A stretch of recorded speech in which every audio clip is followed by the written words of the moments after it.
Satu yang tak pernah boleh mati dari diri kita adalah harapan. Karena harapanlah seorang ibu menyusui anaknya, karena harapan pula kita menanam pohon. Bahkan seandainya kita tahu besok akan kiamat, sementara kita masih memiliki benih tersisa dalam genggaman, tanamkanlah hari ini juga. Harapan menuntun kita untuk tetap berlaku yang terbaik dalam keadaan sulit sekalipun. Tak pernah ada yang tersia, tak pernah ada yang tak berharga. Itu yang ada dalam benak orang yang memiliki harap. Dalam cinta, pernikahan, dan kehidupan, harapan membuat kita tak pernah berhenti untuk belajar. Tak perlu menyesali semua yang telah terjadi. Tak perlu menangisi apa yang telah kita pilih. Sebesar apapun kesalahan yang kita lakukan, harapan mendorong kita untuk mau memperbaiki.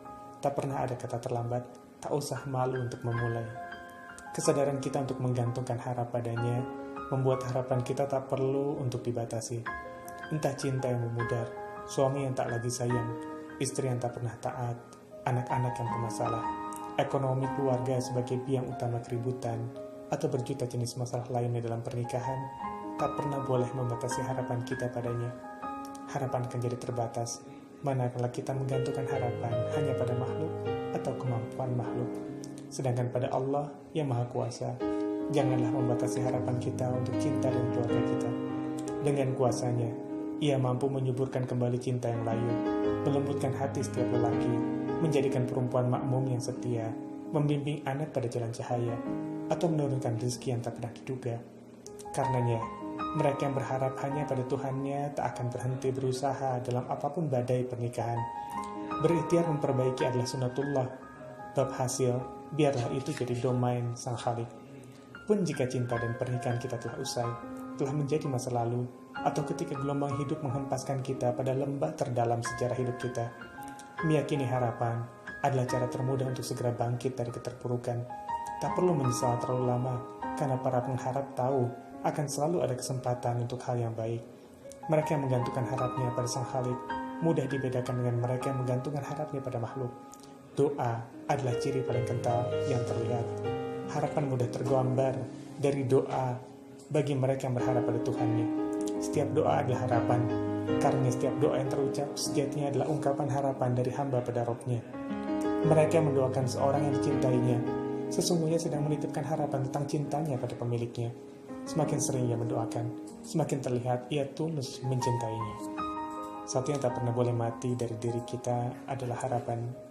Karena harapanlah seorang ibu menyusui anaknya, karena harapan pula kita menanam pohon. Bahkan seandainya kita tahu besok akan kiamat, sementara kita masih memiliki benih tersisa dalam genggaman, tanamkanlah hari ini juga. Harapan menuntun kita untuk tetap berlaku yang terbaik dalam keadaan sulit sekalipun. Tak pernah ada yang tersia, tak pernah ada yang tak berharga. Itu yang ada dalam benak orang yang memiliki harap. Dalam cinta, pernikahan, dan kehidupan, harapan membuat kita tak pernah berhenti untuk belajar. Tak perlu menyesali semua yang telah terjadi. Tak perlu menangisi apa yang telah kita pilih. Sebesar apapun kesalahan yang kita lakukan, harapan mendorong kita untuk mau memperbaiki. Tak pernah ada kata terlambat, tak usah malu untuk memulai. Kesadaran kita untuk menggantungkan harap padanya membuat harapan kita tak perlu untuk dibatasi. Entah cinta yang memudar, suami yang tak lagi sayang, istri yang tak pernah taat, anak-anak yang bermasalah, ekonomi keluarga sebagai biang utama keributan, atau berjuta jenis masalah lainnya dalam pernikahan, tak pernah boleh membatasi harapan kita padanya. Harapan akan jadi terbatas, manakala kita menggantungkan harapan hanya pada makhluk atau kemampuan makhluk. Sedangkan pada Allah yang Maha Kuasa, janganlah membatasi harapan kita untuk cinta dan keluarga.